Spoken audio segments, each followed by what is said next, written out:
ராஜபுஷ்பம். நான் வந்து கன்னியாகுமரி மாவட்டத்தில் உள்ள குளச்சல்ல ஊரை சேர்ந்தவ. என்னுடைய கணவர் வந்து குஜராத்தில் மீன் பிடிக்க கரெக்டாக டிசம்பர் மாதம் அங்கே குஜராத்துக்கு போனாங்க. டிசம்பர் 23ஆம் கடலுக்குள்ளே தொழிலுக்கு போனாங்க. டிசம்பர் 2023 டிசம்பர் மாதம் 28ஆம் அவங்க பாகிஸ்தான் அரசாங்கத்தால் எல்லை தாண்டி மீன் பிடித்ததாக கைது செஞ்சுருக்காங்க. இந்த விஷயம் எங்களுக்கு தெரியாது. நாங்களும் பல நாள் ஃபோன் பண்ணி பார்த்தா செல்லு சுவிட்ச் ஆஃப்லேயே இருக்கும். அப்புறமா ஒரு நாள் ஜனவரி 14ஆம் கரெக்டாக வந்து ஒரு வாட்ஸ்அப் மெசேஜ் வருது. அது நான் ஜெயிலில் இருக்கேன், பாகிஸ்தான் ஜெயிலில் இருக்கேன், என்னோட வந்தவங்க எல்லாருமே இங்கே தான் இருக்காங்க. நான் அதை நம்பலை. அப்புறமா நான் வந்து அவங்களுக்கு நான் மறுபடியும் வீடியோ கால் பண்ணேன். அதே நம்பரில் வீடியோ கால் பண்ண நேரமும் என்கிட்ட சொன்னாங்க. அப்படி நான் நம்பலை.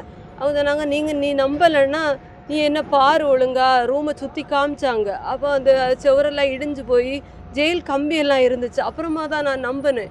அந்த சமயத்தில் எனக்கு என்ன பண்ணனே தெரியாது. எங்கள் வீட்டுக்காரங்க தான் எங்களுக்கு உலகம். அவங்கள தவிர வேறு எதுவுமே தெரியாது. நாங்கள் வெளியில் யார்கிட்ட கம்ப்ளைண்ட் கொடுக்கணும் ஒன்றுமே எங்களுக்கு தெரியாது. அந்த டைமில் நான் ஒரு இக்கட்டான சுச்சுவேஷன். என் பையனுக்கு உடம்பு சரியில்லாமல் நான் ஹாஸ்பிட்டலில் இருந்தேன். என்னால் வெளியில் போக முடியல. என் பையனை ஐசியூவில் வச்சுருந்தாங்க. அதனால வெளியே போக முடியாமல் என் ஹஸ்பண்டோட தம்பிகிட்ட நான் ஃபோன் பண்ணி இப்படி சொல்லி அவங்க தான் கலெக்டருக்கு மனு கொடுத்தாங்க, சிஎம் சாருக்கு மனு கொடுத்தாங்க, இன்னும் நிறைய பேருக்கு மனு கொடுத்துருக்காங்க. 2024 ஜனவரியிலே நாங்கள் மனு எல்லாருக்குமே கொடுத்தாச்சு. அப்புறமா நாங்கள் தொடர்ந்து ஒவ்வொரு டைம்லையும் என் பிள்ளைகளை எனக்கு 3 பசங்க, என்னோடய பசங்க படிக்கிறாங்க. இதை காரணம் காட்டி என்னோடய பசங்களை படிப்பை நிறுத்த முடியாது. என்னோடய பசங்களோட எதிர்காலம் கேள்விக்குறியாக இருக்குது. ஆனாலும் நான் கண்டிப்பாக அந்த பசங்களை படிக்க வச்சு ஆகணும்னு எப்படி கஷ்டப்பட்டு என் பிள்ளைங்களை இதுவரைக்கும் நான் காப்பாற்றிட்டு வரேன். நான் என்னால் முடியல. இது 3ஆவது வருஷம் நடந்துக்கிட்டு இருக்குது. என்னோடய ஹஸ்பண்ட் வந்தால் தான் எங்களுடைய வாழ்க்கையில் ஒளி கிடைக்கும். அவங்க இல்லைன்னா எங்களால் இருக்க முடியாது. நாங்கள் இனிமேல் உயிரோடு இருக்கக்கூடிய தெம்பு எங்கள்கிட்ட உடம்புல இல்லை, மனசில் இல்லை. என் ஹஸ்பண்ட் அப்பப்போ லெட்ரு அனுப்புவாங்க, ஃபோன் பண்ணுவாங்க. ஃபோன் பண்ணால் ஒரு 2 நிமிஷம் தான் பேசுவாங்க. அப்போ அந்த 2 நிமிஷத்துலையும் அவங்க கேட்கக்கூடிய ஒரே கேள்வி, நாங்கள் எப்போ வெளியில் வருவோம், நீங்கள் ஏதாவது முயற்சி எடுத்தீங்களா, யார்கிட்ட சொன்னீங்களா அப்படின்னு கேட்கக்கூடிய அதே கேள்வி தான் ஒவ்வொரு வாட்டியும் கேட்டுட்டே இருப்பாங்க. நாங்கள் எல்லார்கிட்ட சொல்லியிருக்கோம், நீங்கள் கண்டிப்பாக வெளியே வருவீங்கன்னு ஆறுதல் சொல்லிவிட்டு அந்த 2 நிமிஷம் அதில் தான் முடிஞ்சு போகும்.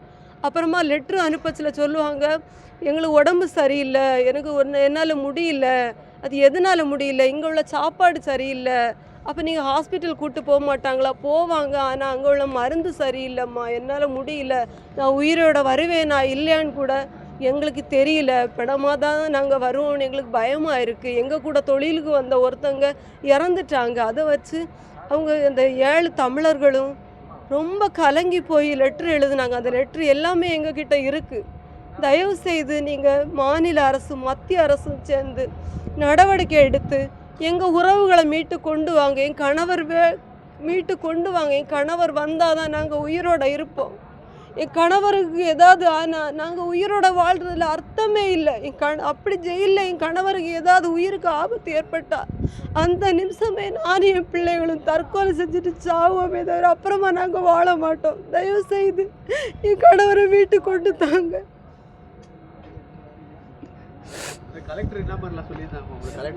கலெக்டரை போய் பார்ப்போம். அப்போ அவங்க சொல்லுவாங்க, நாங்களும் அனுப்பியிருக்கோம்மா, எங்களால் நாங்கள் அனுப்பதாமா முடியும், நாங்கள் சிஎம் சாருக்கு லெட்ரு அனுப்பதாமா முடியும், அதை தாண்டி எங்களால் ஒன்றும் பண்ண முடியாது, எங்களுக்கு அங்கேருந்து பதில் வரமாட்டேங்குது, நாங்கள் என்ன பண்ணணும். நாங்கள் ஒவ்வொரு வாட்டியும் போய் கேட்கச்சில இதே பதில் தான் அவங்க தாராங்க.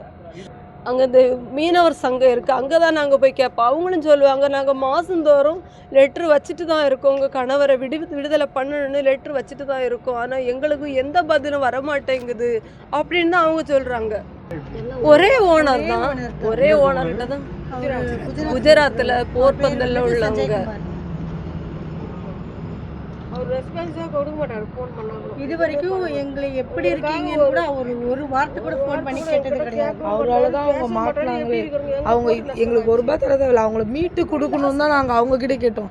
4-5 வாட்டி ஃபோன் எடுத்தாங்க. அதுக்கப்புறம் ஃபோன் சுவிட்ச் ஆஃப். அவங்க ஃபோனும் சுவிட்ச் ஆஃப் ஆகிட்டா நாங்கள் எப்படி அவங்க மூலியமாக தான் வெளியே கொண்டு வரணும். அவங்களும் இல்லைன்னா நாங்கள் எப்படி என்ன பண்ணுறதுன்னு தெரியல. அவங்க என்ன சொல்றாங்கன்னா எங்க போட்டே மாட்டிக்கிச்சு, நாங்க போட்டு என்ன முக்கியம் பண்ண பேசுறாங்க அவங்க. இப்போ லெட்டர் உங்களுக்கு அனுப்புறாங்க இல்லைங்களா, லெட்டர் அனுப்பிச்சிருக்காங்கன்னு சொல்லுங்க பாகிஸ்தானுக்கு.